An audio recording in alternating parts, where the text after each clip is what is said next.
Ooh, can we talk about falling out of the window into a boat? Whatever she landed on, her back is broken. Yeah, dude, I was like, windshield, center console, anything. Dude. I was like, that had to hurt. And then she just falls out, and I was like, ugh. I was gonna say, 18 years old, adrenaline might be okay. Let me tell you, 35? No, you ain't moving. No. You can take the boat with us. Just tow the boat to the hospital because I can't get out. Right, I'm done. This is where I'm dying. Yeah. Wild Wild West is the worst movie I've ever seen, but I want to watch it constantly. It's good. I'm mad. So again, are they writing this character to be? He's not special. But he is. But he's I think it's just implying that he's a 25-year-old loser. Okay. Still lives at home. His sister bosses him around. Yeah, his sister's somehow smarter and cooler than he is, even though he's a cop. So he used to run these homes. Right, exactly. Dude, that would be fucking tight if the Fonz became the principal. And then a serial killer because he hated the youth.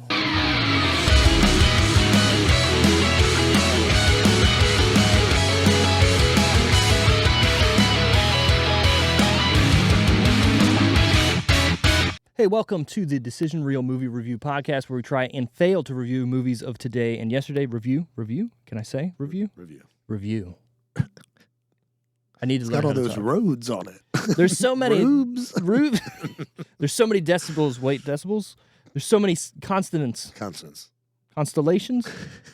Look, we're just talking about words here. Anyways, this week we're looking at a movie. Yeah, movie. Like we do here a lot because movie review. Wait, is it? No, it's down this way.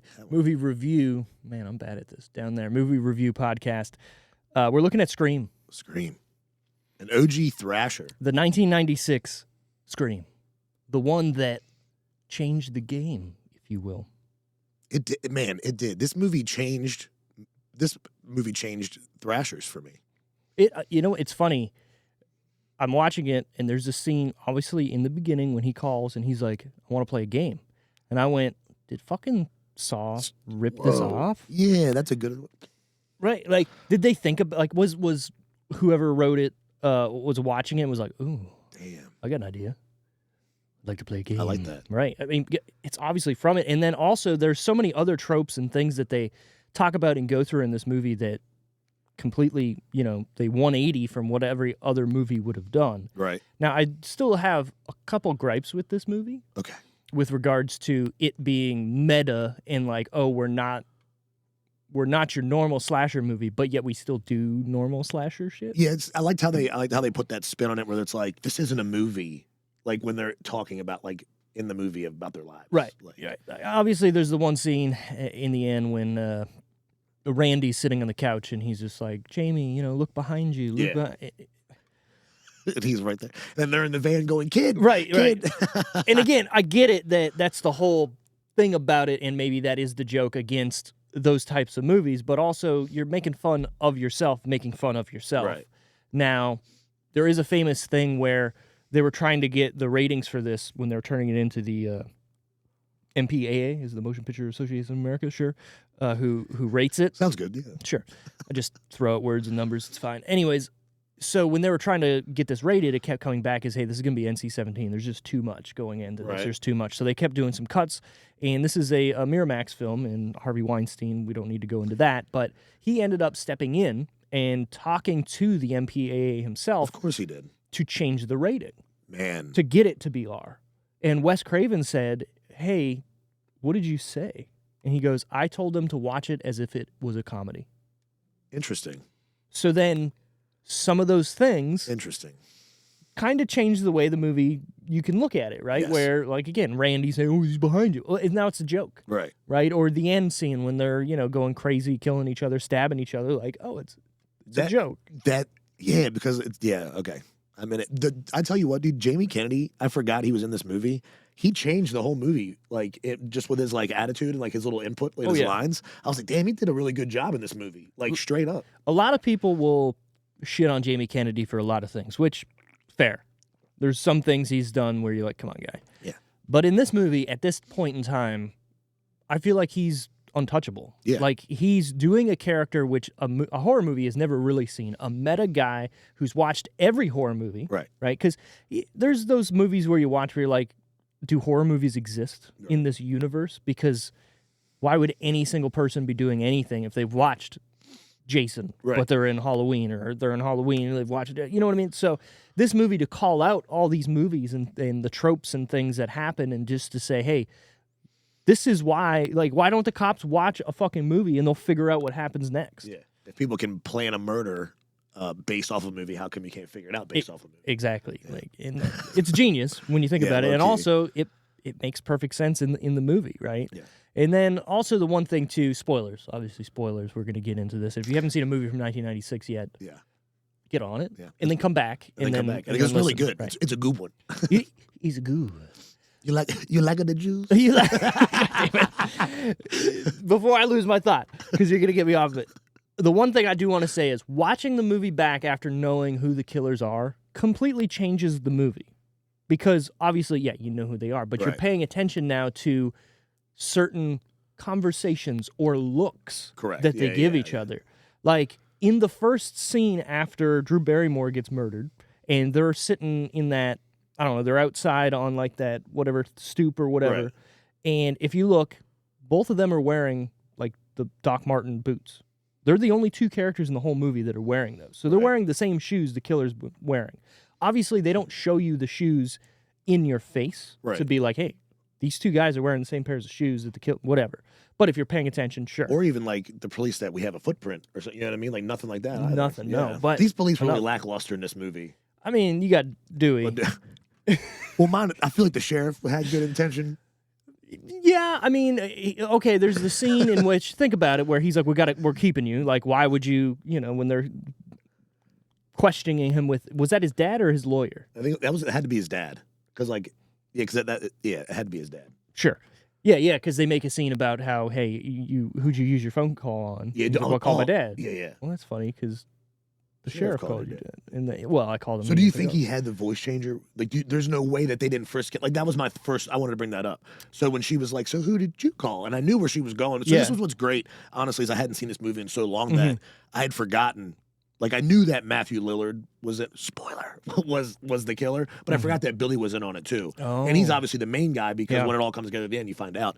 But yeah, when I was like, so how did he? There's no way that they would have not frisked him, and then be like, hey, what's this white box? And it'd have been movie over right there. Be like, what's this? Oh my god, is this voice? Right. But well, hold on. They don't know that the killer's calling these people and making these voices. Correct. Because everybody who they're calling is dead. I just put it together. It had to be Matthew Lillard that made the phone call. Well, yeah. But also, I'm an idiot. Jeez. Well, so these types of movies, and if you look at the sequels, which you've never seen any of the sequels? I have, but I can't. You know what I mean? It's one of those one and done, and then or like, hey, come over, we're drinking and watch. Let's watch, and it's like I don't pay. And you're not paying attention. I'm making fun of it. I'm making it a comedy, which I told you before this started. I think I ruin movies for myself sometimes because I'm so geared towards let's get the laugh. Yeah. Versus like, oh, this is good. Right. And that's why I really enjoyed. I forgot how good this was. I was like, damn, no wonder Ghostface. Like everyone knows Ghostface. And then it's like, oh shit, this started it. Mm-hmm. Like this is really fucking good. And I really enjoy when we do this. I don't look at my phone. Well, you're also thinking about it differently. Yeah, like I'm gonna look for things like the cues and like when Billy at the end, like it's so crazy that you never it starts to come together more at the end when they're spending more time separate. But when he comes back and just like he's like, hey, I was hoping to talk to Sin. He's like rolls his eyes at Lillard, knowing that he just killed what's her name in the garage. Like so crazy. Well, so that scene, and that's what I was talking about in the beginning, is there's cues. So he says something about how, I'm not a killer. I couldn't kill somebody. And then he looks over at Billy. Yeah. And they give like each other like this look, but it's a friendly like, yeah, I'm not a killer look. But in the context of knowing they are the killers, it changes it completely to, because you killed her. Right. I didn't kill anybody. Exactly. So that's wild. And then also, what I was talking about, if you go into the whole franchise, some movies might have two killers still. Some movies might not. I'm not trying to, if you don't, I'm not going to spoil anything for you. But it kind of creates that, well, all right, if there are two killers, that's a perfect thing to get away with something. Because you have an alibi every time. Like, well, it wasn't me. I was here. Right. And they even say that in the beginning, he was like, oh, I was with her all night. I was with her all night. Yeah. But then what about that one point in time? So that's the other thing too, right? Is who makes each kill? Right. Obviously, we can say that once Billy gets fake stabbed in the room. Yeah. It's the other guy killing everybody, Stu. So he would have killed. Well, not who knows who killed the what's her face? I think it. So I wanted to talk about this too. So the opening scene, the Drew Barrymore scene. Can I tell you this one's 0 to 100 right off the break? I was like, dude, I'm in like right away. Yeah. So it hooks you in right away. So then two was that? Do you think that was one of them? Or do you think that was both of them?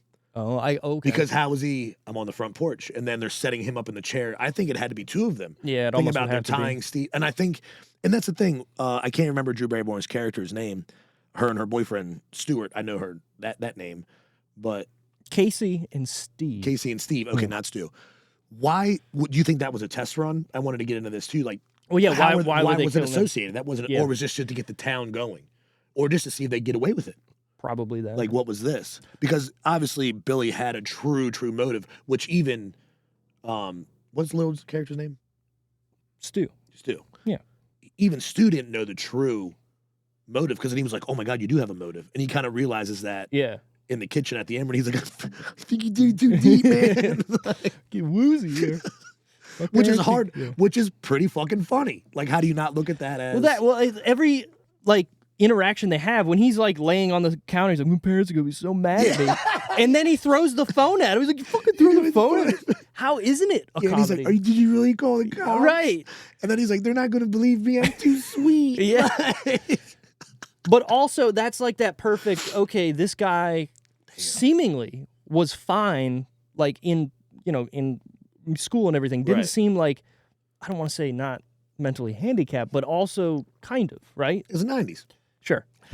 But what I'm saying is he was easily influenced by Billy. So that's why, again, like no killer needs a motive in this. Right. You know, it makes it that much scarier. But in reality, yeah, he had a motive. Yeah. And they murdered her mom. Which is crazy. When you think about it. And I didn't know I thought that, and I also didn't understand that time frame. That was only a year. Yeah. The way it comes off in the movie, it seems like it was longer ago. Correct, yeah. But then you're like, oh yeah, no wonder she has like legit PTSD. Yeah, like, her mom was just murdered a year ago, literally in the week of this movie. Right. And then they do, obviously the night of is the 1 year anniversary. Yeah. And the way they tie it together, and I remember thinking about this, not the first time I watched it, but I have seen this movie multiple times, is forensics was a thing then. And as they pulled her dad out of the closet, he's tied up. He's been tied up. He's beaten. How are they not going to look at him and go, so he's responsible for killing everybody, killing his daughter, killing his ex-wife, and then killing himself, but yet his hands are tied up and they have bruising. His mouth has, you know what I mean? Or... hey, the voice changer box has Stu's handprints all over it because they were bloody and he put them in there. And DNA because it's on his mouth. So he's too sweet. He's too sweet. We would never be there. I did like I like how that's what he was going to go on. I'm too nice. Right. Like, I wouldn't be me. My parents are going to be so mad.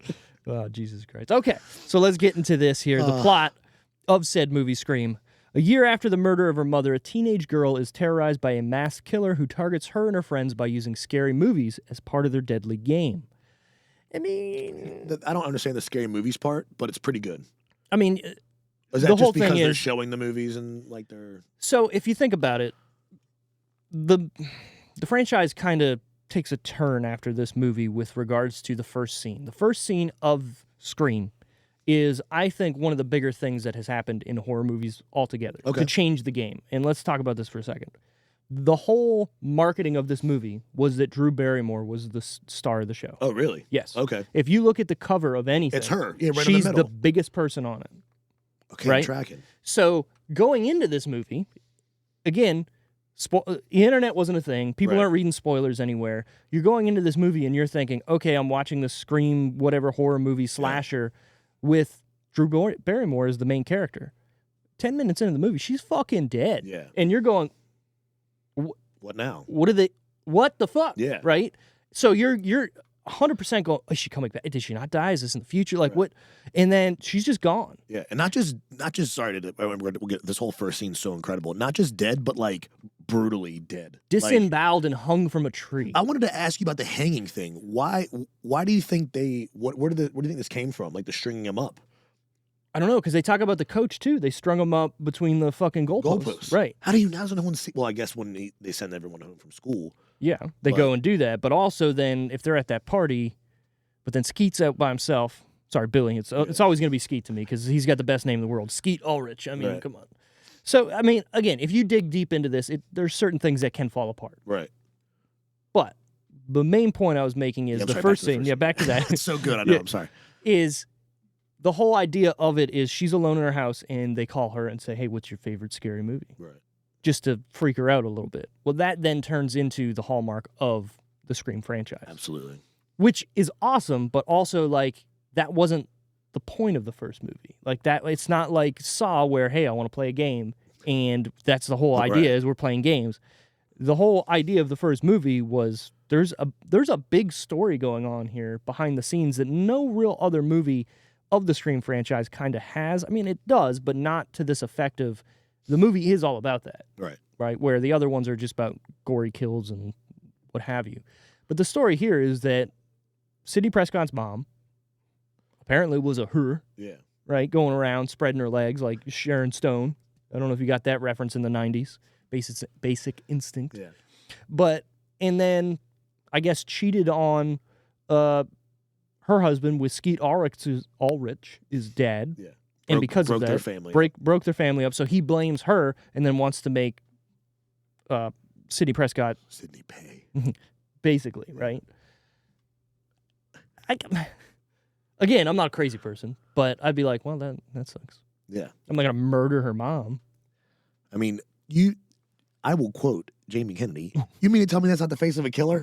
Like, look at his face. They really did a good job. And the first time I thought he wasn't, like, the first time he didn't look like an absolute psychopath was when he got stabbed. Yeah. It was the only time he didn't look like a psychopath. I was like, oh, wow, maybe. I was like, oh, shit. I was like, he's dead. Yeah, I was like, he's dead. So I was like, damn. I was like, then who is it? Because literally, I was like, I hadn't seen the song. I was like, damn, who is it then? I know it's got to be. I know it's Lillard from I'm feeling kind of woozy. Like, I just knew that scene. Right, yeah. But like, I was like, oh, this is how it comes back together. And he was like, cornstarch. I was like, you motherfucker. Does cornstarch have a smell? Does it smell? Yeah, it smells like syrup. But think about. Okay, I get it. Because Sidney Prescott gets a little in the face with some corn syrup. It's really sticky. Right. Like, that would be like, this is. But think about it. Pure panic. Yeah. You're not thinking. And then also, she doesn't have time to process. Yeah. She's on the run. Oh, can we talk about falling out of the window into a boat? Whatever she landed on, her back is broken. Yeah, dude, I was like, windshield, center console, anything. Dude. I was like, that had to hurt. And then she just falls out, and I was like, ugh. Like, now again, adrenaline is a hell of a drug. I was gonna say, 18 years old, adrenaline might be okay. Let me tell you, 35? No, you ain't moving. No. You can take the boat with us. Just tow the boat to the hospital because I can't get out. Right, I'm done. This is where I'm dying. Yeah. So, but again, like, the whole movie, to me, though, works well. And I think you just brought up the great point here is you haven't seen it in so long, and even you were like, fuck, who is it? Yeah. You know, and it's hard for me to go back and watch these movies because once I know, it's hard to pay attention because you already know. But also, it makes you watch the movie back in a different light, like I was saying, to where you're seeing all these different interactions now. And even in the movie store, where you said, like, Randy's like, yo, isn't this the face of a killer? He's fucking talking to both killers. Right. Calling him out, saying he is the fucking killer. Yeah. And Matthew Lillard's like, no, he's not. Well, he does get defensive. He's like, they let him go. Yeah. Like, they don't have nothing. But again, you don't suspect that. And you're just like, okay, that's his friend. Like, he's got his back. But watching it back, you're like, yeah, the cues, yeah. It's like, if you were just suspected of murder and you're hanging out in the horror section. Right. Also, did it not make you nostalgic for, like, a Blockbuster video on a Friday night? Bro. It's funny. You think back, like, there's those memes where it's just like, you didn't realize that these were, like, core memories or whatever. And it's like, was Blockbuster really that awesome walking in there, walking and looking at every fucking thing, you know, looking at the back and then be like, and then getting the same movie you always get? Right. Well, see, our era was dope because we had the games. Like, I remember renting N64 games. I remember renting the system. Yeah, I got lucky. But I remember being like, my dad's like, all right, you get a movie, I'm gonna get a movie, you can snag a game. Yeah. And then how much fun was it? Hey, you want to go put it in the slot? Yeah, and you jump out of the car and you wham, wham, wham, and you throw them down in the slot. Like, that was your Friday, Sunday routine. Yeah, like, you're that was right. it. Or depending upon if it was a new release, it was 3 Yeah. days. If it was an older release, it was like 5 to 7. Yeah, a wall of cassettes. How wild is a wall of VHSs? So I had a great idea. Like spaced, not like library status, Yeah. but like they all had 8 inches. Like how wild is that? I had a great idea for the podcast background. Would be literally like we were in a Blockbuster. That's cool. Fuck But yeah. this room, there's no room. Yeah, there's no room. There's no room in here. Also, there is a door literally right behind me, but you can't see, so it would be hard to put a full. Yeah. I mean, I could figure it out. But some green curtains. So behind the black are green screens. We gotta try this out. I mean, maybe because it's pretty sweet. That'd be a cool thing. Well, I just thought about it because I have not a huge library of VHS movies, but I do have a plethora. Yeah, and I was thinking like, well, shit, if I could build a thing, and then behind that is literally all the VHS tapes. Just buy some more. You can buy on eBay. And it's just go nuts. Fucking $5, you can get like 50 movies. Yeah, it's go nuts. And then I was like, maybe I should get some laser discs too. I think we talked about this before, but I was thinking about it the other day because I was really hoping that Scream was free, which it was. It was free. But I was like, man, they really got me because I like you kept all your DVDs. I love looking every time I come here. I'm like, yeah, he did it right. I'm like, you did it right. I did it right. I moved so much, and I never had my own space, so I was like, you know what, you want these? Like I would just leave them behind, and now I'm buying these movies on Amazon, right? And they could just say nope. Yeah, and it's digital. We were talking about the other day. It's digital. So what if they're just like, oh, by the way, your queue's been wiped. Exactly. We don't know what happened. Too bad. Yeah, and you're like, okay, cool. Yeah, see, that's to me is in there, especially video games where everything's starting to go to that digital route of. And me and Wally have had the conversation before of, well, I just buy it on digital and it's easy. You just download and play it. I was like, yeah, but what happens when they say, too bad? Yeah. You don't have it anymore. Or, hey, like, so what PlayStation Plus does is if they come out with a game, you can add it to your queue and download it later.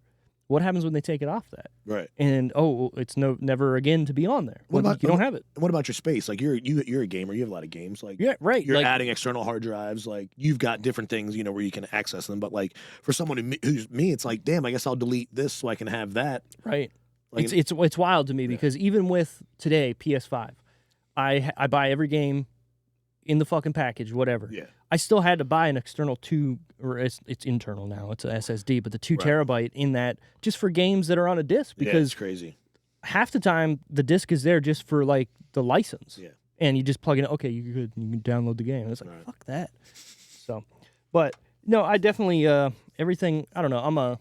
I'm not a hoarder. I'm just a guy who buys things he likes and keeps those. Yeah, no, you appreciate. That's something that I appreciate about you is that you appreciate all of. Because that's why I appreciate it. Because when I was a kid, I was super good with toys. Like I wasn't a smash and break them. I was hey, let's play gentle, and because I'm coming back for you later. Right, exactly. I mean, he's got to be here next week. Yeah. But no, so I appreciate that. I'm like, damn, you did it right. Because I'm like, if I had the space, this is what I would have done. I've been fortunate enough to have. Well, I mean, there's been a couple places where I've moved where it was like, well, we're just keeping it in the box. Yeah, well, dude. I've been in my house for 2 years, and I still have boxes, and I'm like, am I ever going to commit to this move? Like, because I just I have a mental block because I move so much. But anywho, scene 1. The minute this is my therapy session. Hold on. The minute you open that box, though, it's gonna be like, well, we got to move. God damn it. Okay, where to watch this movie? You touched on it earlier. You can not pay for this if you're paying for a subscription. So technically, you're paying for it. See, it's boy math. It's already paid for, so it's free. It's free. So on Max, you can watch it. Anywhere else, YouTube, Google Play, Apple TV, Redbox, Sling, Vudu, and Amazon. Where'd you watch it on? Hulu. Yeah. So Hulu with a premium subscription to somewhere else, you get it. No, it was just for it was on Showtime. No, yeah, something like that. Yeah, or maybe Max. You have into. Oh, actually, I lied. We have Max. Oh, okay. So you're watching it on Max. All right. I lied. I forget because I don't pay for that one. It's free. It's a freebie. It's another freebie. It's crazy. I like it. This is written by Kevin Williamson. He's also been a part of or written I Know What You Did Last Summer. Oh, I was torn between this movie and that one because that's one of my favorite OG slashers as well. Same.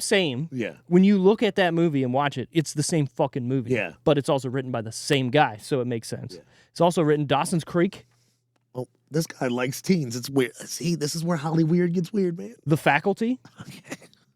and Vampire Diaries. How good is The Faculty? It's really good. That was. Have you done this? Have we done that? I have not, and I thought about doing it for Halloween, but I was like, I don't. That doesn't need to be a Halloween movie. No, that's just right. a That's movie. just a great movie. Which brings, I wanted to touch on this too. Is this a Halloween movie? Because this is summer. Or it's not summer. They're in classes in session. Right. So this is honestly like a not winter, but autumn. Right.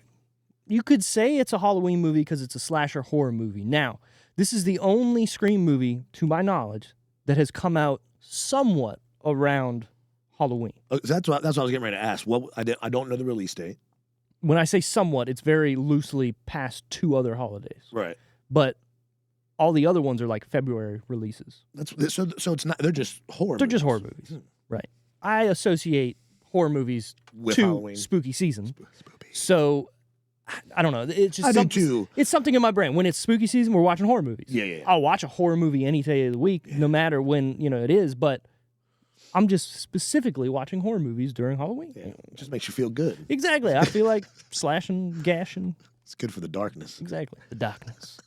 This is directed by, as you said earlier, Wes Craven. Sir Wes Craven, Yeah. the goat over here. The vampire goat, in my opinion. Yeah, I mean, you got to think what, and this is a weird movie for him because it wasn't written by him. It wasn't Wes Craven like, hey, I'm making this kind of thing. Right. Even though, and I've touched on this too on previous episodes, one of my favorite Freddy Krueger movies is the 4th one, where Wes Craven is in that movie, writing the movie that's going to be next in the Freddy Krueger universe, in which Freddy Krueger comes alive in that universe, which is sort of like Scream, right? Where it's a meta play on real stuff.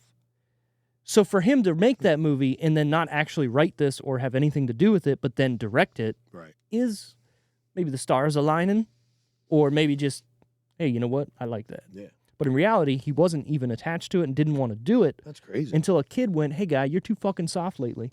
And he went, all right. So I was just thinking this is a great one to have on the resume. For sure. But before this, he's already been directing so many good movies that he didn't need this. Absolutely. Right? But also now when you think about Wes Craven, the first thing that comes to mind is Scream. Yeah. And then fucking Freddy Krueger. And then, what was the vampire one? I can't remember. I'm an idiot. Me too. Yeah. It's not Lost Boys. No. It's literally Wes Craven's Vampires or Dracula or something. I can't remember. Dracula 2000 with Snoop Dogg. I was thinking of the Quentin Tarantino movie From Dusk Till Dawn. Oh, which is great. Yeah, that's a classic. Oh man, I haven't watched those in forever. You reviewed that one on here? No. We just the only vampire movies we've done. One, just the Lost Boys. I don't think we've done any other vampire type movie. Yeah, I know it was crazy. I was looking through the list the other day, and I was like, you've done so many good ones, like your early ones. Yeah, we went. You through a guys lot. went hard. We did, and then it was funny because like, if you go back and listen to those, no shame on anybody. We didn't have our shit together. Right? No. So we blasted through great movies with not being good at reviewing. Yeah, you got it. You got to do what you got to do. Absolutely. And we had some different hosts on at that point too. Right. But I've been here the whole time, so that's all that matters. Hey. This movie rated R for strong graphic horror violence and language. Definitely the I thought it was more at least these 90s movies and early 2000s, they like ooze that sexual like tension. And number one, and I said this last night, Rose McGowan. Hey, dear Lord, what's up? Yeah. And I guess the classic 90s move is no brawl. Yeah. Oh yeah. No brawl. Sure. Yeah. No. Just hanging, pointing out here, doing his thing. And it's funny too. Everybody and this is what I miss a lot in Hollywood. Everybody has not perfect teeth. Even Rose McGowan, right, who is the prettiest girl in the movie. Her teeth aren't perfect, but they're not fucked up. Yeah. But they don't look like Austin Powers, but they're still like just looking like a real person. She hadn't had that charm money yet. Correct. Exactly. She didn't have the veneer money because that shit's expensive. Yeah, could you imagine how expensive it was back then? Or just probably not even that good. Like, oh shit. Right, exactly. You just put them on dentures over top of. This movie is starring, speaking of Rose McGowan. Rose McGowan. Yeah, it's Tatum. Yeah. I was like, wait, was that her character's name? No, you idiot. No, it's Tatum. But going in order, Nev Campbell as Sydney Prescott. Can't do it. I wish I could do the voice. Can you get the voice? I can't do it. It's too good. Courtney Cox is Gail. David Arquette is Dewey. Skeet Ulrich is Billy. Matthew Lillard is Stuart. Jamie Kennedy as Randy, Rose McGowan as Tatum, and Drew Barrymore as Casey. Drew Barrymore looking good for the first 10 minutes. Short bob. It's funny. Her in Wayne's World 2, and then her in this movie, and then looking to her, I don't want to say now, but like 51st Dates, whatever. They just look like two different people. Yeah. And it's nothing like bad against her, but it's just weird. I feel like it was the early Hollywood for those young people was so awkward because they had to make you conform. Yeah, you so had to be. Much. And then when you really when you find out how funny and like enjoyable she is, it's like, damn, she's not that. You know? Yeah, and she just let loose and did what she needed to. And good for her. I mean, you don't want to be put in a box of you got to be stick skinny. Right. Well, I mean, in the 90s too, though. I mean, everybody was size 0, and if you weren't, you were fat. Pretty much. Even though fat's good. I like food. Big facts. Yeah. Goddamn. Runtime. 111 minutes. Perfect. Look, I'm a man for a good, quick horror movie. You don't need something that's just there for 2 hours or even more of just filler. Right. There's not much filler in this movie. No, I was going to say they could have trimmed, I think, it a little bit, but the way the cinematography works in this movie, it makes sense. Oh, yeah. And again, everything, to me at least, pacing-wise, what they have to do, it just works in a good, how would I say, a good way, but a nice, seamless manner where everything's just smooth, right? Yeah. Like, and there is a lot of, I texted you earlier about that. The movie has time to breathe and think about stuff. Yep. Because it is a thriller mystery. Yeah. So you want to have that, or your audience to be like, well, who the fuck is it? Right. Not boom, boom, boom, boom, death, death, death, and all these things. Yeah. So you don't have that moment to go, well, okay, well, this is over here. This guy's doing this. That happens in the end. The end pours on fast. Mm-hmm. Like, it's not just like, oh, it's like the end. Like, it's crazy. Well, the end of the movie is all at that house, and it's like a 45-minute scene. Yeah, no joke. And the only weird thing to me was, so they're having a party, and then Gail Weathers shows up, and then the party's over, but then there's still people there watching movies? Yeah, I don't know. Well, I guess it was curfew. That's why it originally ended. It was like, all right, guys, see you later for curfew, but then those kids stayed behind to watch movies. Right. So why didn't everybody just stay there? I don't know. It's weird. It's weird. Their parents are like, get home. Yeah, probably. And other parents are like, I don't get, just get murdered. Yeah. God damn it, get off my insurance. Yeah. Well, there's more of you. You stand a chance. Oh, that's, Pack mentality. I like that. That's fine. That's fine. Release date. December 20th, 1996. It's a weird release date. I know. I got a good fun fact for that one later, actually. So we'll get to that in Steve's Fun Facts of the Week. But again, I mean, think about it. Like, what horror movies besides a Christmas-related horror movie has come out in December? Yeah, that's like something you go. You ever go see movies like on Christmas Eve back in the day? Did you ever do that before? I've done it recently, not back in the day. Okay. No. We used to. I just said me and my mom used to do it. I remember we used to go like movies on like 8 o'clock on New Year's Eve. It was weird how they were even open, but I just remember seeing like that's something like hey, let's go see this. Yeah, why not? Yeah, right? Yeah, you sure. Let's go see Scream. Fucking see people get chopped up. Okay, Mom. Yeah, I know. I definitely didn't see this in theaters. I was way too young. I was only 10 at the time. Yeah, I'm trying to remember when I would have saw this the first time. Yeah. Had to be. I'm assuming high school for me. Yeah, something like that. And it's wild to think of this movie is like the original Halloween to kids today. Right. Yeah. You know, like this is an old. Let's be real. Does look a little old now. Obviously, the 90s fashion and everything, but just being on film, everything just makes it look old. Yeah. You know, there's not a lot of special funny. Effects either, too. No, I was going to say, no CGI, which is fantastic. But I was going to say the fashion really didn't, I really wasn't, I was like, oh, they're just baggy clothes. Like, it was just, like, even Drew Barrymore's in the house, oversized sweater, comfy. Yeah. Like, Lillard was in a sweater and cargo. Okay, maybe I haven't gotten a hand job in cargo. Since now.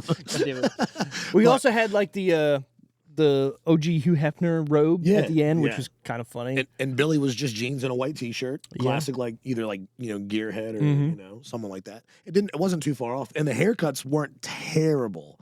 Like borderline. Cindy's was you got the old bangs, the forehead helmet, but I thought the You just Courtney, said Cindy. Cindy? Like we were watching Scary Movie. Oh, man. See? Cindy! This is what happens. Well, look, let's dive deep into that right now then. This movie, while being really good, I think Scary Movie is a better movie.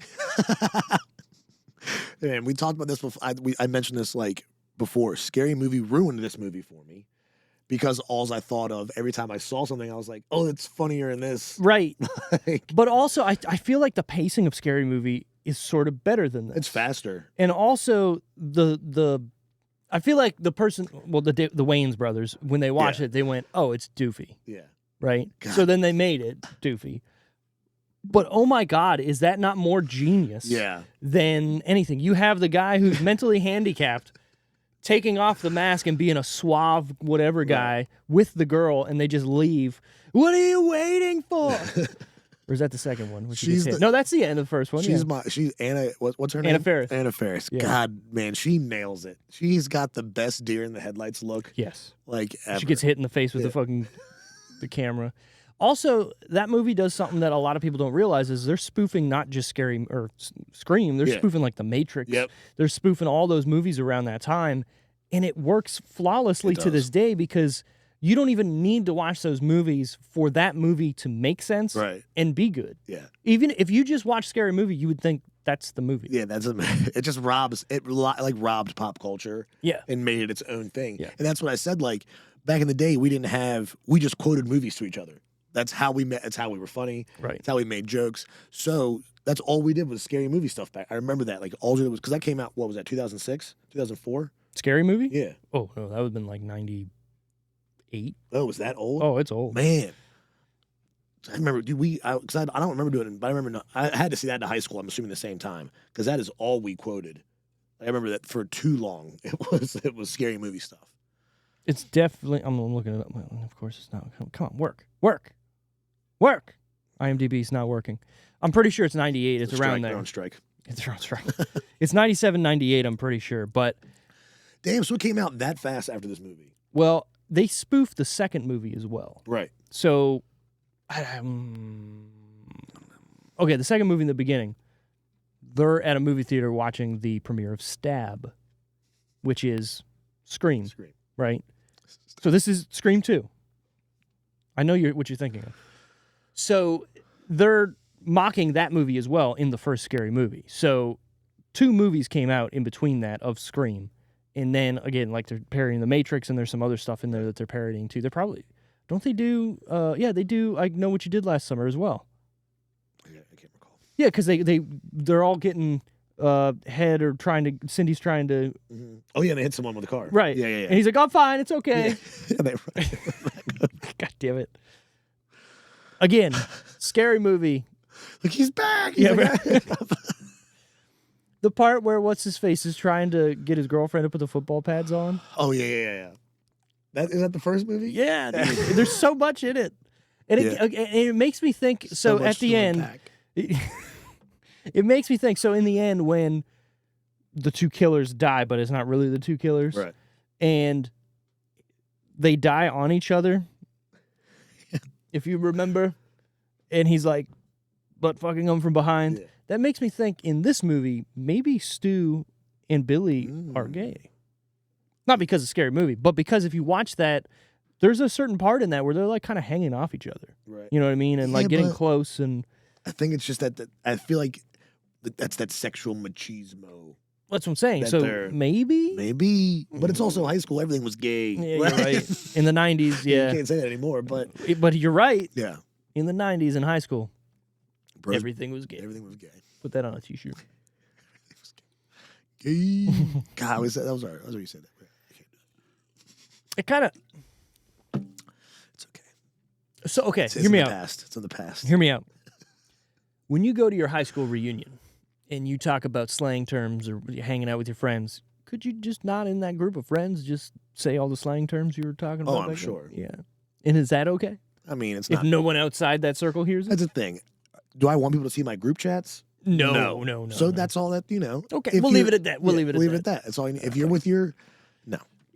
Oh, it's like that old Theo. It's like that Theo Von thing where he's like, man, do you use the N-word? And he's like, no. He goes, I only do if you do.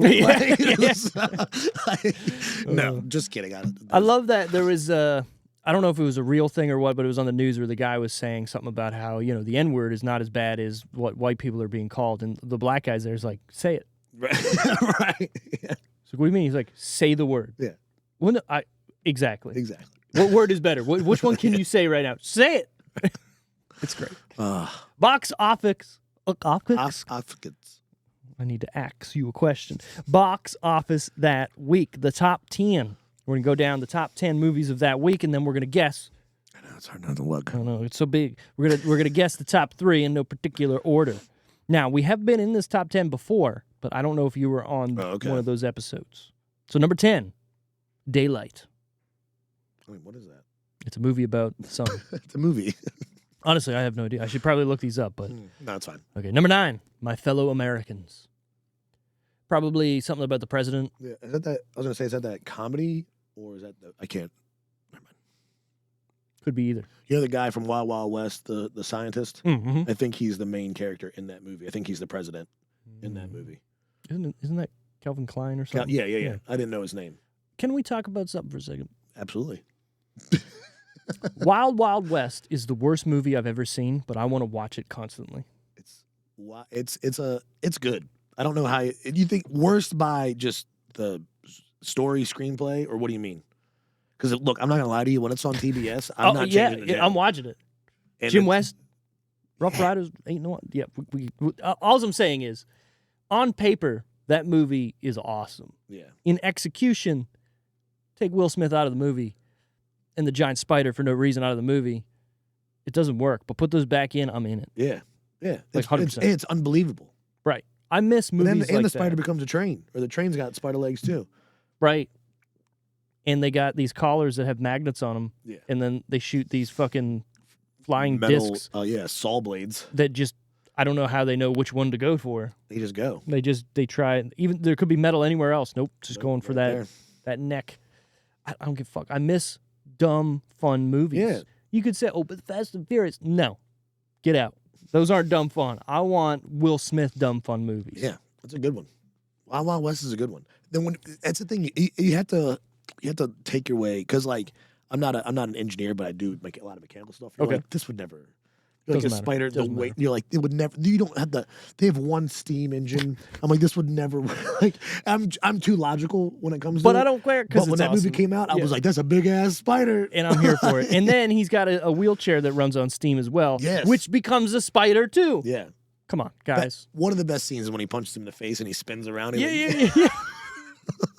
And then his beard being perfect, whatever it is, that weird. But it's perfect. I love it. Yeah. God damn it. And also, I miss the times where a movie came out and a theme song came out with it. Yes. Yeah. Like why can't we have that? It had a soundtrack. Yeah. And a legit CD album. I want that. I don't want like regular songs that you just put on it, or like covers or whatever. I want a song made specifically for this movie. Yeah. How's your mom? This was it. How's your mom doing? God damn it. All right. Number 8. Jingle All the Way. Arnold Schwarzenegger? Yes. Yeah. Sinbad. Wally's dad was his uncle was a key grip on that movie. Really? Yeah. What's a key grip? Guy that holds stuff. Okay.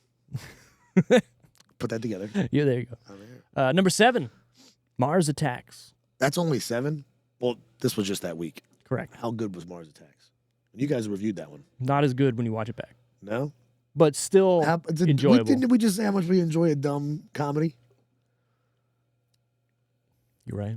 Well, hold on. I didn't say dumb comedy. I said dumb fun movies. Dumb fun. I mean, how's that not fun?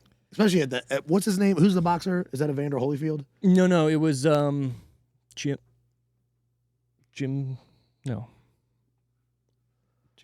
something. But yeah, when he starts going and just ham on everybody. Yeah, how great is that? I think the problem we had with that movie was, while it is good, it's like 2 hours plus. It might be too long. And it's like, it just overstays its welcome. Now, the first 40 minutes of it, hilarious. Yeah. And then kind of goes off the rails. But, it's fine. It's fine. I'll watch it every 10 years. Number 6, The Preacher's Wife. I don't know that one. I could put some things together of what it's about. Up to you. It's a wife of a preacher. preacher. Something might happen. Something then happens, and then the movie's over. Got it. Yeah. Number 5, One Fine Day. Damn. This is 96, so. Here we go. Number 4, Scream. This was a debut week? Debut weekend. Damn. Debut at 4. All right, what's his top 3? Top 3, no particular order. 101 Dalmatians, Jerry Maguire, Beavis and Butthead Do America. Wow. Do you think they would have thought that movie would have been in the top 10? No. Well, hold on. Beavis and Butthead was fucking huge in 96. Facts. Right? Obviously, they made a movie. Yeah. So... But Tom Cruise is like, I'm premiering with... Jerry Maguire, yeah. right? And Beavis, up against Beavis and Butthead. Yeah, I'm going Jerry Maguire, Dalmatians, Beavis. To your amazement, number 1, Beavis and Butthead and Do America. Wow. Jerry Maguire, then 101 Dalmatians. Do we have the information of how long it was at number 1? So Beavis and how long? Yeah. Or was that debut week for that movie as well? Yeah, that was that debut weekend for that. That makes sense. I don't know why my Google Chrome doesn't want to open on. People. It's funny. The silent majority.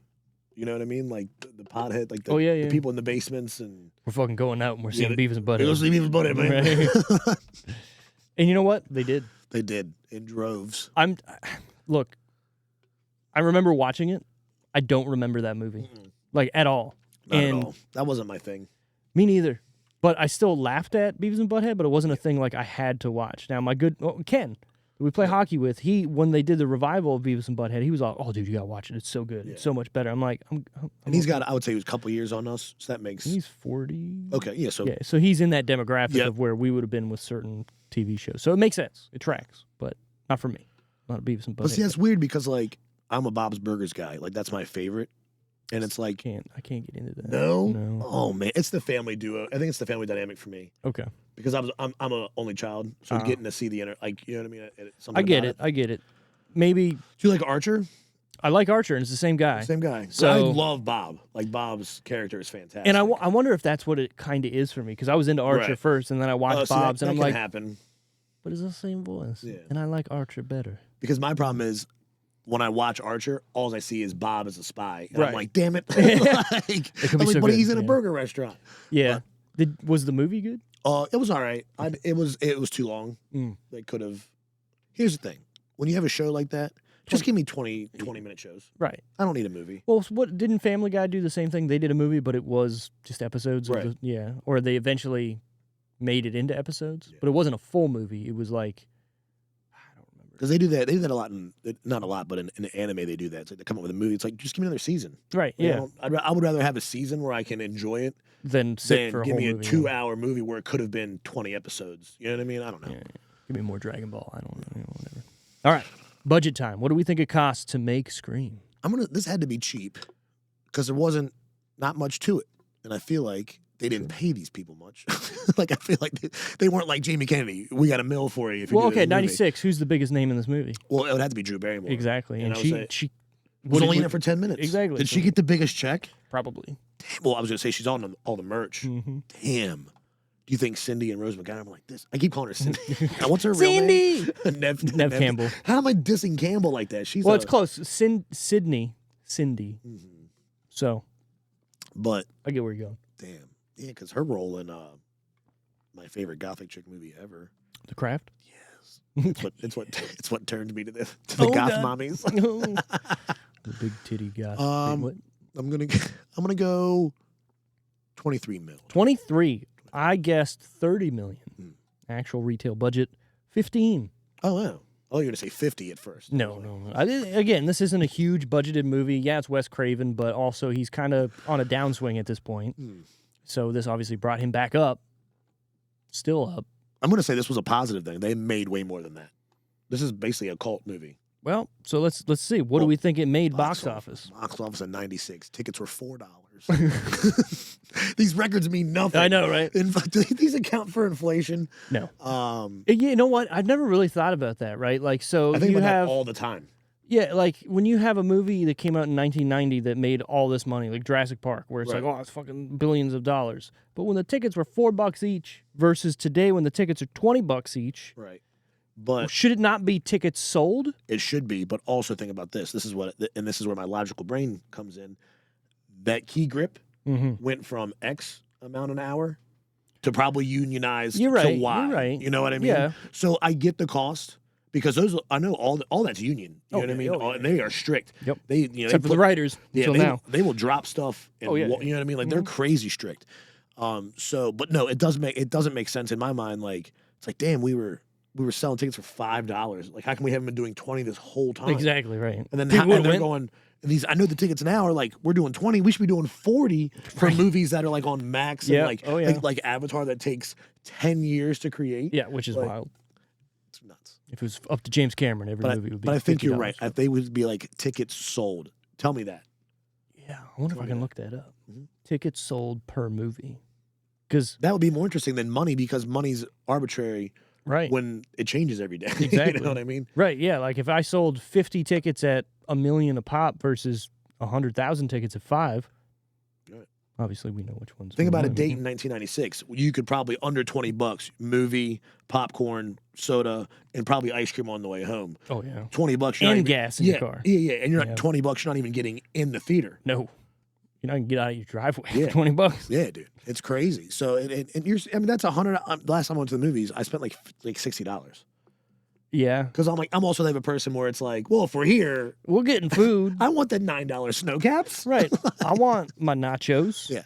I want that $17 drink. Yeah. I gotta have it. I need a liter cola right now, and I'm not getting up to piss. I'm gonna shake the whole time. And then when it's over, you're just body checking everybody out of the way. No joke. No, you just piss in your seat. It's fine. Anyways, box office. What are we guessing? What do we think it made overall? 37 million. $37 million. I think that's high. I guessed 250 million. So we're in a big box office. Yeah, what do you think? I was just thinking opening weekend. Oh, sorry. Okay, you want to do opening weekend? Do you have that? Yeah. Am I way off on that too? You're closer. Yeah, I was thinking opening weekend. Okay. Damn. So you said 200 million total. That's what I guessed. Total 250 million. Okay, 250 million. Okay, I'll just shoot. I'm a low ball. I'll just say 200 million on that. But I do think opening was like 37 million. So opening, it made 6.3 million. Oh. Closer though. Yeah. Overall, it made 173 million. Okay, I was saying, man, 6 million on an opening to get to a. So I got this in my fun facts later, but this was a grower. Understandable. Not a first shower. Tomatometer time. The Rotten Tomatoes score. What do we think it made out of 100%? Critics and audience. I'm gonna go good because this was a good movie. I'm gonna go a little higher. I'm going Tomatometer. That works. Critics, I'm gonna go a little bit higher. 71. 71. Audience, I'm going 80s. This 80s. has got it. I think this is a well-rounded movie. I'm 82. 82. Yeah, 82. I guess critics 75, audience 82. Oh, wow. Look at us. It is critics 81, audience 80. 80. Okay. Look, right there. Yeah. Last week we did Jurassic Park. They were both 93 each. I was getting ready to say, what's the highest you've seen, like together total? Like probably Jurassic Park. I was gonna say that. Yeah. Right, exactly. Doesn't love Jurassic. Now, unless a movie just comes out and like, oh, certified fresh, 99% Rotten Tomato score, it's like you're getting paid for that. Yeah. Let's be real. No one gives a. Not only that, but I wonder what this has done like lifetime. You know what I mean? Like that's the thing. Even too. Give me a 20 year. Give me a 2000. Give me a 2016. Yeah, that's what I'm saying. Yeah, how much? Because this is obviously being re-released in theaters. Right. I honestly want to know, like, when they sell it to a TV station, is it because TBS is owned by Miramax or whatever it is, right, where this movie was made by, so they just have exclusive rights? Or is it like where their TV show gets into syndication, they buy it? Right. Is that like that with a movie? Well, I always wonder that because I know, like, it's weird how they jump from platform to platform. Right. Like, it'll be like, oh, it's on Netflix first, and then, like, 6 months it'll be available on Hulu, and then it's got to be a bid war, in my opinion. I think what it used to be was Netflix was the first but now online thing, so everybody went, all right, here, buy my shit for 5 years, you can have this movie or whatever it is, TV show. And then these places said, well, shit, if Netflix can do it, we can do it too. And then they made their own streaming service. So depending upon, and this is weird, because if you go to any other country, Netflix is completely different because they have different titles because it's licensed different in different countries. So right now, Netflix in Canada has more titles that like used to be on Netflix because certain other streaming things aren't in Canada yet, right? Like CBS had their own streaming thing. It's not there yet, or, whatever. Same thing across the world. So it's all about money. Absolutely. Yeah. Makes the world go round. IMDb score 8.2. It's a solid score. Solid. Who was your favorite character in this movie? Not Dewey. Not Dewey. Not Dewey. I mean, do you have to say? I don't know if I have a favorite character. All right, Jamie Kennedy. I have to say, he's my favorite character because I think he added the spin that was needed. Also, a little bit the realism with the comic relief. Was perfect. And they made him seem like they tried to make fun of him in the beginning of the movie. Like you always think he's a loser. Yeah. But then it's like, oh, everyone's coming to me now. I'm the guy. Exactly. I hold the keys to the And they're kingdom. like, they're like, and didn't you get fired? He goes, twice. And he's still there. Like this guy is a movie nerd. Yep. And like that chick walks up to him, she goes, what's that movie with a werewolf? He goes, oh, da-da-da-da. It's right like there. Howl or something. Yeah, it's like Howl, it's right back there. She's like, thanks. Yep. Like, my man, that's his niche. He's a movie guy. And he happens to be in a movie that's killing people. And watching movies about killing people. Yep. So yeah, he's my favorite character as well. Oh, nice. I didn't mean to rob you. No, it's fine. It's okay to have the same favorites. Mine is because he's like the first meta character like ever in a movie to me. Okay. Like I've never seen before this. Anybody correct me if I'm wrong. A character calling out tropes of a movie that they're in. Right. Or laying down. I'll be right back. Right. I'm just saying, laying down things of what to do or not do because you're in a horror movie. Right. That's fucking wild. And for this to be successful and do what it needed to do is great. Now, they do some things in some sequels that we're not going to get too deep into, but they try to play the meta card on themselves. And it's not good. So the Scream that came out 2022, 21, whatever one that came out during COVID, the first one with Sam Carpenter in it. That's all I'll say. It's not going to do anything to you. That movie, terrible. Just absolutely garbage. They tried to do something with Randy in it. No spoilers. I ain't gonna hurt anything for you. And it falls on its face, kind of thing. Yeah. I mean, this movie did make me want to watch. I was like, okay, now I need to know the rest of the story. How does the story build up to Scream 6? Sure. Am I going to commit to all of them? I don't know. But at least the next, probably 2 and 3. Yeah, I would say 2 is a really good sequel movie. Because I'm literally, I don't know, I've seen it, but I don't remember it to the point where I'm going, well, if everyone's dead, who's the copycat killer? Right. So literally now I'm interested in, I'm watching this either tonight or I'm off Friday. Like, we're going to do this Friday. Yeah, no, I would say for sure. The reason why I like going back and watching those type movies, nostalgia. Right. You're going to see actors in those movies that you're going to be like, oh, fuck, dude. These people are babies here, and they got their big break in this movie or something. And there's always that set of movies that come up where, okay, you have the group of kids, right? And they're always all different, except for, obviously, in this movie, Sidney Prescott's going to, film series is going to be all of them, minus one. So she's in the next one? So the whole Scream story is about Scream, or Sidney Prescott. It's about Scream? Right. It's about screaming. Yeah. No, it's about Sidney Prescott and stuff like that. And the whole storyline just builds from that. Correct. That's crazy. The second movie, definitely worth watching. The third movie is the weakest, but it's still funny if you watch Jay and Silent Bob Strike Back. Okay. There's a couple things that's funny because as they were filming Scream 3, they were filming Jay and Silent Bob Strike Back at the same time. Oh, okay. And I don't know if you remember in Jay and Silent Bob, there's a scene in which there's a monkey murdering somebody on a film set. Right. And they make fun of Scream, and Wes Craven is there directing it. It's at the end, right? Towards the end, yeah. Yeah. So, that's funny. The movie's, but worth watching. The fourth movie, however, some people say that is the best Scream movie ever made. And because they kind of stopped after 3 for a while, the people that are in that, I think it was like 10 years or something in between, the people that are in that movie, like, the kids again, are going to be another nostalgic hit for you because they're this generation's starting people. So, yeah, it's pretty cool. So that's definitely worth your watch. And then suffer through Scream 6, I guess it would be. Right. No, 5. It would be 5. And then the 6 is the newest one that just came out is worth watching. Yeah. It's good. I'll check it out. There's 2 parts in that where I went, are you fucking, this is stupid. But beyond that, I enjoyed it. It's not bad. Not bad. My favorite character, like I said, Randy. We're Randy. Favorite part of scene? Man, I'm going to go opening, dude. The opening, it goes, lately, this is like the second movie that I've watched, like horror movie, where the first 10 minutes has been full throttle. The other one was Evil Dead. Oh, okay, yeah. That opening scene. Amazing. I didn't know what I was getting. I knew what I was getting into. Sure, but not that. Yeah. That literally was just like, and the movie's on. Exactly. Like, and that's how this was. It's like the phone rings. Is the first scene. She's like, hello. Right. What number did you call? Yeah. Like, and it's kind of funny thinking about that because people nowadays would be like, well, you're stupid. Why would you talk to somebody on the phone or this or that? This is before caller ID. Who's this random number? Right. This is before Voicemail. caller ID. This is before cell phones, really, right? Like, even in the thing, why do you have a cell phone, they said to him. Yeah. Skeet, right? He's like, everyone has one. Right. But do they at the Apparently 90s, 96? No. And that's another thing, too. Like, if you're watching this and he hugs you, and the phone falls out, and you're Sidney Prescott, and you're looking down at the phone, that's just a normal day to anybody now. Right. Like if a cell phone falls out of your pocket, whoops. Oh my God, he made a call from right. Oh my God. there. Right.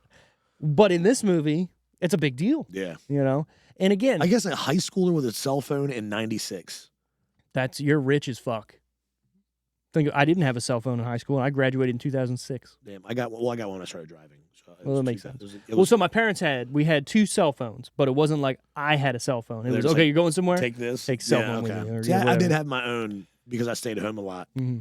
But like, yeah, that was my dad was like, just, text me. Let me know you're fucking alive. Right. Like, I don't care, but could you imagine? Like, that's what I mean. Like that generation, it was just like, see ya. Yeah. I talked to her last night. Well, and that's the thing with the dad, right? Like, hey, I'm going away for a conference or whatever this weekend. Could you imagine having to call a hotel to reach your dad? Right. Oh, he didn't check in, or there's no whatever. Like, okay, so where is he? We'll figure it out. So they must. Oh, I wanted to ask you about that. I'm glad you brought that up. So they grabbed him on his way out. Yeah. Because they find the car dumped in the woods. Right. So by Stu's house. Mm-hmm. It's funny. There's so many. But it's not like a week later. It's only 2 days. That's like what, 2-3 days later they find this car. Something, yeah. Well, because it's at the party. Yeah. Right. Gale Weathers, and whatever. They literally throw it in your face. But you're not paying attention. Right. It's funny. Yeah, you're right. There's a whole bunch of scenes where it's just like, well, yeah, duh, it's fucking them. Right. But if you're a kid, you're just like, hey, he's having a party. Exactly. Why would he be having a party? We want to get Sydney here alone, and we can fucking stab her, do whatever. I can't believe you deflowered her, then wanted to kill her. That's fucked up. It's crazy. So did he rape his mom? Her mom? Billy? Yeah. Because she was raped and murdered. Right. Or was she because maybe she... That's the thing. How did Billy kill her mom? They don't say. We need a prequel to Scream. Ooh. Screamed. Pre-Scream. Yelp. Yelp. Well, no, so think about it. Either maybe his dad had the sex with her and then he killed her, and then they're thinking... They have the sex? Right. Well, think about it. Like, maybe that's what happened. That's what I mean. Like, he caught her, like, leaving and was like, bitch. Yeah. And it wasn't her getting raped. So then do you think his dad knew that? Ooh, the plot thickens. We don't even see his... Well, no, okay, we do. Yeah, in the police station. But did his dad answer? Does he hate? Right. Who knows? So maybe because Billy made such a big deal out of it. That's really why his mom, now their relationship is tarnished. Yeah. Because he hates his dad. He's like, you broke up his family. Man, interesting. We need a prequel on Billy. Mm-hmm. There's more. Well, see, there's trauma, but like you don't get that psychotic look in a year, in my opinion. Well, and it's funny, you don't get it until he turns around at that door. Yeah. Right? And then you're finally like, oh. Yeah. Oh. Well, I even thought before then he just kind of had that. He's got a weird... The gaze. Yeah. He's kind of got the serial and he's got a weird way that he punches over when he walks. He's 90s cool guy. Yeah. I'm nonchalantly cool. He was cool, all right. I let my hair hang. Yeah, that was the style. So anyways, my favorite part or scene. So, I mean, thinking about it, you brought up a great scene. The beginning is definitely an iconic scene in which we talked about change kind of horror movies in general. I kind of like the Blockbuster video scene because it's a real depiction of someone sitting down and saying, look, if the cops were fucking smart and they realized that everything that's happening here is based around horror movies, they would fucking watch a horror movie and know what's going to happen next. Right. Why? Because the killers are watching horror movies and doing what they're doing and what's going to happen next. And what does he say is going to happen next? Exactly what happens next, right? But then also, he's fucking talking to the killers. Yeah. Which he doesn't know because they're his friends. Kind of. Yeah. Right? They go to school together. There's no real... Who knows if they are friends or what. I mean, obviously they have to be if they're hanging out together, too, at the end. But that's the other thing is that all these people are a group of friends, but yet these two guys are like, we're just going to murder everybody. Yeah, it's crazy. Yeah. But again, I mean, there's a lot of people that looked at this movie and decided, hey, we're going to do the same thing. Right. Right? Yeah. Look at, I don't want to say Columbine and stuff like that, but people have said, because of movies like this, that's what's going to happen. Now, the original school that they wanted to film at in California thought that this was going to be a comedy movie. The minute they read the script, they went, oh, you're not filming here. So there is a funny thing in the credits that Wes Craven says something like, hey, not thanks to this school and school district kind of thing, which is... Well, I mean, look, immediately, even the next day after the first murder, someone shows up to school and runs down the hallway. Right. We haven't even talked about this. Henry Winkler is in this goddamn movie. Yeah, principal. The Fonz. Yeah. And he gets murdered. But also is a dickhole. I feel like he died kind of quick. Yeah. It was just the one stab to the... It was like two stabs or whatever. But still, I mean, you get stabbed in the stomach, you're bleeding out, you die. It probably hurts. I'm assuming getting stabbed hurts. Yeah. But you're right, though. He has the mask on. He's like, bah! Like, I thought that was a great part. I was like, damn, that's pretty good. Like, he's like, oh, shit. I shouldn't be doing that. Also, a principal that's the murderer would be kind of tight. Mm-hmm. Think about it, right? Like, fuck these kids. Yeah. And I'm going to kill them all. But I'm also the principal. It's almost the mentality from The Breakfast Club. He's like, these people like me. Mm-hmm. They trust me. But they don't. Yeah, like you're nothing. You know what I mean? So literally it's like, it's kind of, he could spin that card, even though, and who would suspect Henry Winkler? I know, right? He's the nicest principal. He's got to be a great principal. I mean, he was giving those two kids the business, though. He did expel them on the spot. Yes, and then was like, wait, but now fuck you. Yeah, it was pretty crazy. I did want to bring up this scene, which I thought was one of the best serious yet comedic scenes, which is when the sheriff and Dewey are talking, and the sheriff's smoking a cigarette in his face. Dewey's got ice cream. Yeah, yeah. And he's like, "Where have you been?" He's like, "I was with Cindy." Right. Like, he's holding, and just like, and like the cop is like, "I've had the sheriff. I thought you quit."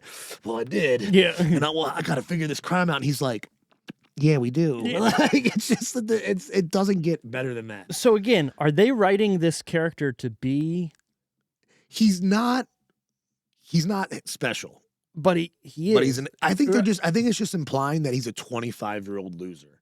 Okay. Still lives at home. His sister bosses him around. Yeah, his sister's somehow smarter and cooler than he is, even though he's a cop. Essentially, has two dicks. Right. You know what I mean? Like, but you can tell, like, even when he's talking to Gail's taking advantage of him the whole time. Oh yeah, yeah. Until I do think there's a genuine moment where she's like, "Oh, my name sucks. Your name? Why is your name Dewey?" And he's like, "What was his real name?" Dwight. That's Dwight. Yeah, Dwight. Like, but think about it, and now look at the Dwight. That's labeled as a loser name because of The Office. It's so, and they do have that real connection. But that scene where he's like, that doesn't get better. It's good. It's definitely good. And I don't want to spoil anything for subsequent movies for you, but he plays a big role in most of them. Doesn't he? He gets more serious, right? Like, doesn't his role grow, or is he still like kind of an idiot? He's an idiot, but in the best ways possible. It's David Arquette. Yeah. He plays a great role. Yeah. He plays a lovable moron who means well. And that's exactly what he will be. Yeah. And honestly, it's worth watching all the movies for Dewey. Yeah. But also, Scary Movie, they changed it up, and I didn't realize it until now. That's Cindy's brother. In the movie. In Scary Movie. Yeah. But in this movie, it's not. It's Tatum's. Yeah. I mean, quick little change there, but so then he would have had to have been faking being mentally handicapped his entire life. And his mother just went along with it? There's no way. Even when he comes out and even when David Arquette answers the phone, he's like, "Hello." Yeah. And all I saw was doing it like, "Hello." Exactly. Okay, no, go back to my room now. Told you not to fucking call me when I'm cleaning my room. He's got the fucking vacuum cleaner. What was the other one? I had my badge on. Right. What was the part where he had shit on his fingers or something? Yeah. He's like, "That's shit." Yeah. He's like, that's what that's what it smells like when you're a man. Yeah. He goes, "Oh, I smell my hand. It smells like shit." It's shit. God damn it. I just want a doofy movie. And that's the problem. That's why I said that movie tainted this movie for me. But going back to this movie, I'm like hooked on Scream right now. Like I want to watch all of them. Yeah, do it. It's gonna happen. It's going to happen. I like it. All right. Any what the fuck moments for you? Beyond Dewey being what the fuck. The father capturing. I'd like to know more about that. Okay. How does it seem like? I get that 2 teenagers can overpower a grown man. Sure.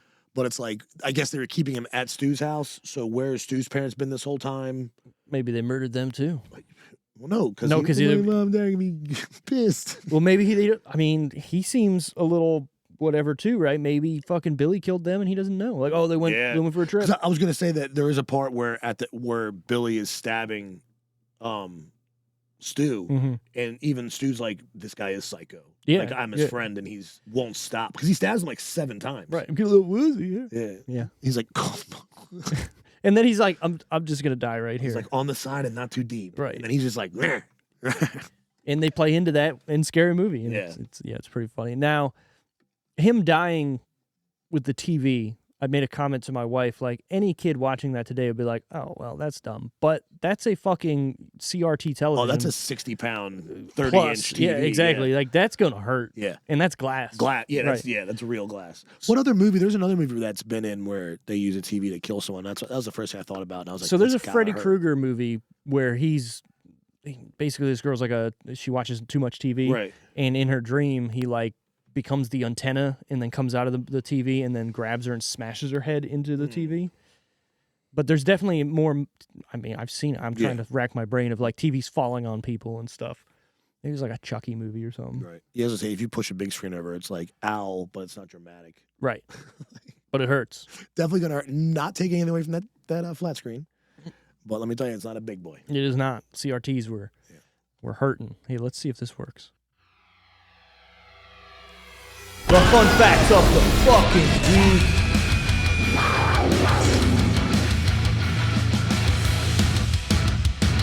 It's in post, whatever. Courtney Cox approached the production to pursue the role. She was interested in playing a bitch character to offset her nice friend's image. This image was the main reason why the producers initially refused to consider Cox for the part. Cox continued to lobby the studio as she felt she could be believable in playing the character. Her efforts ultimately succeeded. She played a good role in this film. She was a bitch. Yeah, but at the end, gets the blicky. Yep. Oh yeah, she gets it. Her and Dewey. How about the safety now? Right. Oh. Yeah, and then obviously, and it's funny. Like, there's so many people that are left alive in this movie that their plan ultimately is not well thought out. Right. But also they're fucking in high school and. Well, yeah, like I was like, you gotta finish her off, bud. Yeah. Like she's unconscious. She's not dead. But not only that, they leave Sydney and her dad in the fucking kitchen. Right. And they don't even, like, obviously they're bleeding out too. They weren't thinking. See, they did the stabbing of themselves way too soon. Right, you kill them. Yeah, he was like, you wanted. So their plan was stab me, stab you, kill her, then cut him loose. How about kill her, then stab me? Yeah, then stab each other, or cut him loose, knock him out, then stab each other. Or why even stab each other? Because they had to make it seem like they survived, I get right? it. Well, in their head, if I'm not stabbed and I survived, I must have been the killer, right? But also, any crime scene investigator is going to go and look and be like, well, that guy clearly was tied up in a closet. Right. But also back then, I feel like back then, even though, like, let's say they had no evidence on Billy, but they treat him like he was you're guilty until proven innocent. You know what I mean? It's not innocent until proven guilty. You're right. Even in this aspect of the movie, they're like, you did it, son. Where were you? Like, and that's like old, like when you watch these like old like 48 episodes and stuff like that, I feel like they talk people into confessions. Oh yeah, all the time. They just wear them down. You're in there for 8 hours, like, I'll tell you whatever I gotta say to get out of here. Right, exactly. Like, and you're not getting out of there. Well, and that's the point too, but also, again, most killers, unless they want you to know it, they're not gonna admit it. Yeah, so you kind of have to do that. Right. Now, is it right to do that? No, but also, how are you going to get a confession out of somebody who actually did it? Right. And you don't know. I mean, and when the evidence points to somebody, not saying that they have ever grabbed somebody who's, innocent and just did it because they want to. Right. But you're fucking working in a thing where people got murdered. What do you want? You want them to play nice? Right. Yeah, they're very passionate. The use of caller ID increased more than threefold after the release of this film. That's funny. AT&T was like, yes.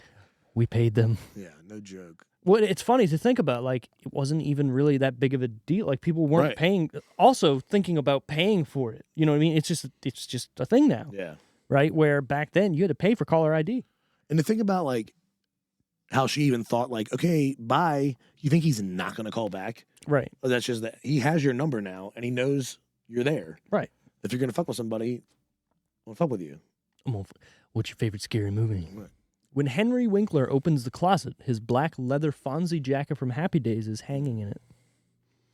I thought I caught that. I like that one. Yeah. Because he was just like, I wanted him to, like, grab it and be like, not today. And he was like, yeah, exactly. Or he was like, hey. Remember my own playing days. So. I used to run these. Right, exactly. Dude, that would be fucking tight if the Fonz became the principal. And then a serial killer because he hated the youth. Because they weren't cool. He hates youth and beauty because he can't have it anymore. Oh. And then every time he kills somebody, he goes, hey. He just rubs their skin. Yeah. I want the youth. Can we make a movie? We could. We've had many good Henry ideas. Winkler, are you looking for work? He's like 100. He's like, I mean, it could work. I don't know. Have you watched Barry yet? No, I haven't gotten to that. Oh, dude, watch Barry. That's with. Yes. Okay. Hot Rod. What the fuck? We said his name already. Hot Rod. He's in Hot Rod. Comedian. Yeah, he got the medal in his eye. Yeah. How come I know everything they do, but I don't know their names? Right? I can see it. It'll come to me in 10 minutes. Yeah, I can see him. I can see his name. Whoa, you just ran over that school bus, man. Drinking that green tea all goddamn day. Oh, all I got was, this guy was like, I can't take this acid. He's like, I'll do it. I'll do it. And I was on my way home. I love when he just spins around on the longboard. Yeah. Dude. Then I got on my workbench. I love that fucking movie so much. Bill Hader. Bill Hader. There it is. Hey. That's it. We got it. Yeah, watch Barry if you like Bill Hader. Yeah, is that the one where he has voices? No. He's a hitman. Oh, okay. Yep. That's all you need to know. Yeah. I've seen one scene from it. And it's amazing. I couldn't figure out what his character was, but now it makes sense. Yeah, I'll watch that. What's it on? It's on Max. Okay. Yeah. And you get it for free. I got to get that on the iPad. Do it. The film was released in December, 5 days before Christmas. The studio did this because during the holiday season, family-friendly movies are usually released, and the studio wanted to give the horror audience something to see during that time when no horror movies would be out. It opened at number 4 with only $6.4 million, which led to the studio to believe this film had flopped. However, the film's good word of mouth is what led to its success at the box office. With every week, it went up or stayed at the same place in the box office. By the end of its run, it ended up making over $100 million at the U.S. box. So how does almost 200? So 96. How does word get spread? Word of mouth back then? No, no Facebook. No. I tell MySpace. 2 people, and then they tell 2 people, and then they tell 2 people. That's crazy. Think about it. When you wanted to hang out with your friends, you called them and said, "Hey, we're going to meet here at 8." Right. True. And if they weren't there at 8, you just waited, and then you left. It's 8:02. We gotta get out of here. We waited long enough. They would have called. They would have called. Called the message. The fucking. Okay, we're gonna go to the payphone. Now we're like, all right, meet between 8 and 9, leaving no later than 9:30. Right. People Text me when you're leaving. People at 9:45. Hey, I'm here. Right. What the fuck? Originally titled "Scary Movie," which was later used for the parody movie. Not Stab. Nope. In other pop culture horror films in the Scary Movie franchise, the term "scary movie" though is mentioned 5 times in the film. Yeah, I did notice. Which is kind of cool. Yeah, I like that. I saw that and I was like, ooh, yeah, scary movie. The Mask is based on a few things: the painting "Scream" by Edward Munch, right? Classic. The characters on the cover of the Pink Floyd album "The Wall," and the ghostly characters that appeared in the 1930s Betty Boop cartoon. The mask is stark white and depicts a caricature of someone screaming and crying at the same time. Interesting. Also, they didn't have to go that hard for this movie for The Mask. Think about it. Like, it is an iconic now horror mask. Yeah. But at that time, there wasn't anything like that, right? Obviously, you had Jason, you had Michael Myers or whatever, but like that movie... I like how they play it up as, well, it's just a generic mask that you can buy at any Halloween store, so we can't trace where they bought it from. Great plot point, but also, I've never seen it before that.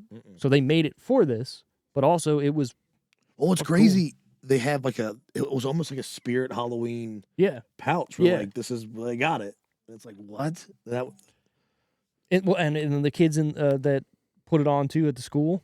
The only other problem I had, not problem I had with this, but the weird part is Sydney puts on the whole costume.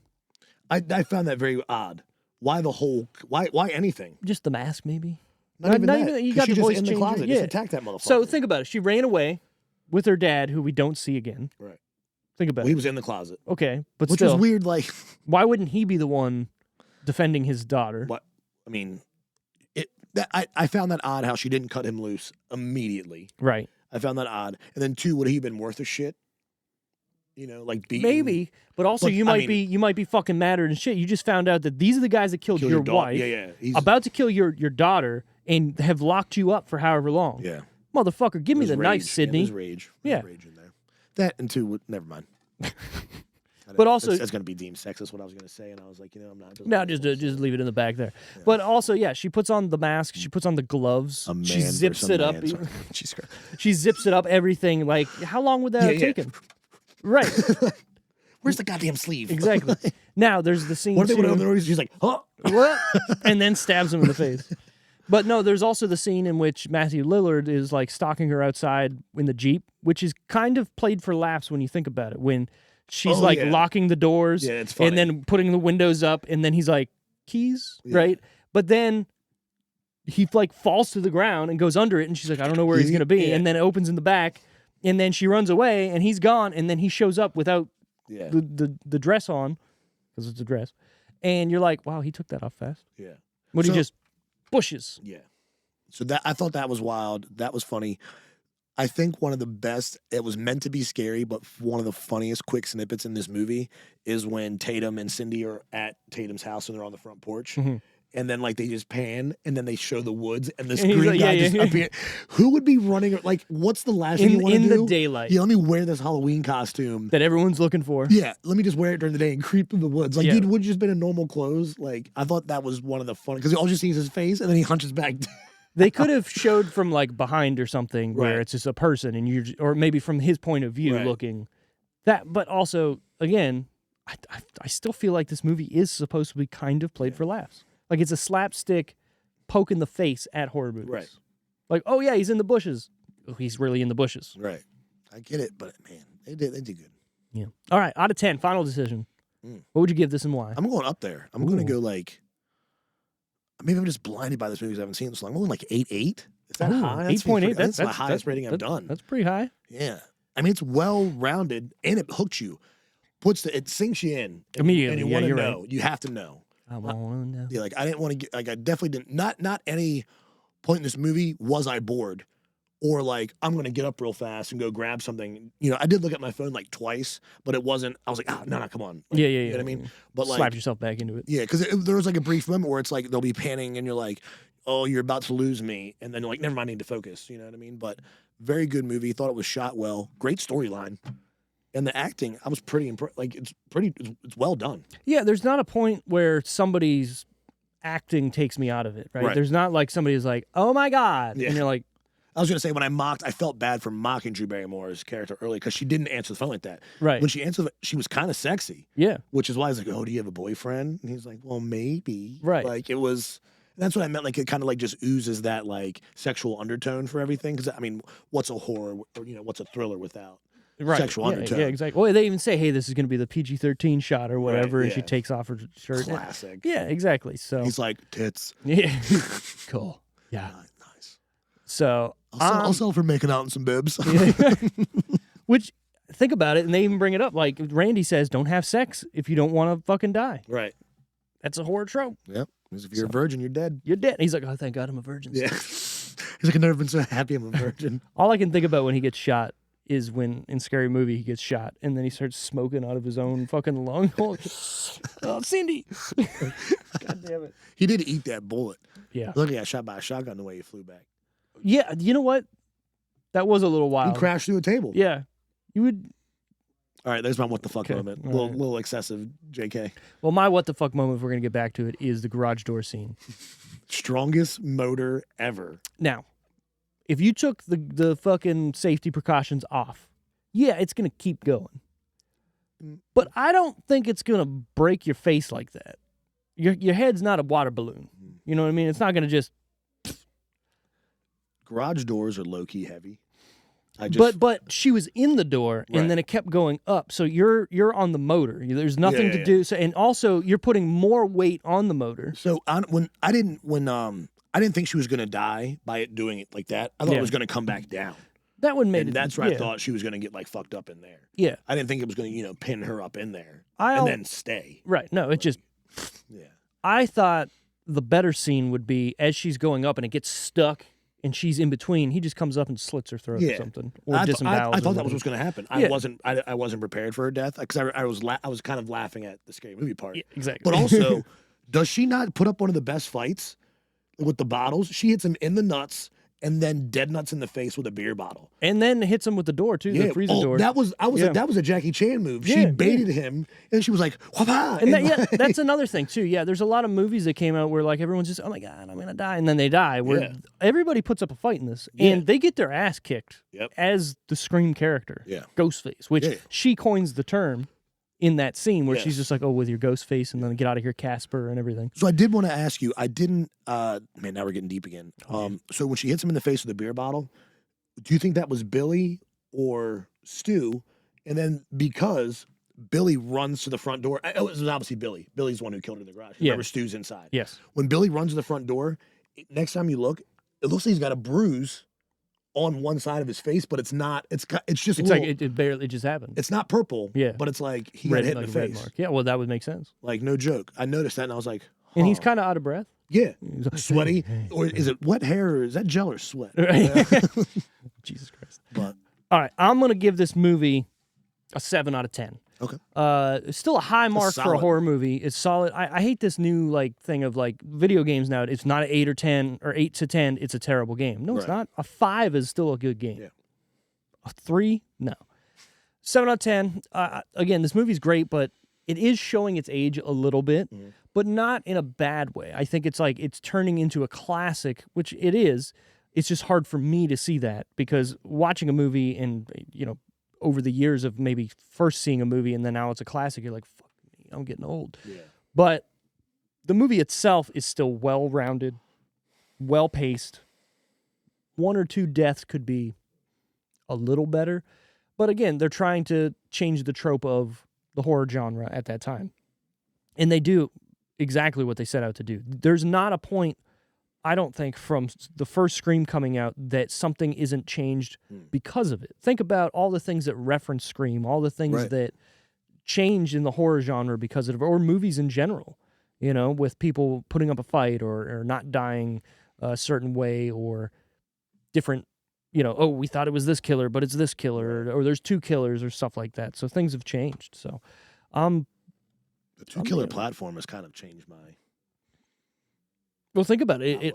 It opens up to, I wasn't there. Right. Because I wasn't. I didn't kill her. He did, but I didn't.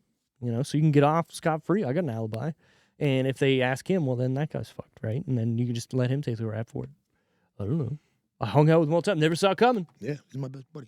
Best buddy. I like it. Anyway, so that's it for the Scream review. Thanks for being on here. It was just us tonight, but that's fine. Boys. Yeah, next week, we're going to get into possibly something different. My wife might come on. We'll see if she's wanting to do that. But at the end of this month, we're actually going to do a Halloween release movie. We're doing all horror movies right now, but that movie is going to be the main Halloween movie that we're going to cover, and it's going to come out on Halloween Day. What movie is it? We don't know yet. Oh. It's going to be Tara's pick for that. Oh, I thought we were like going to see a new movie.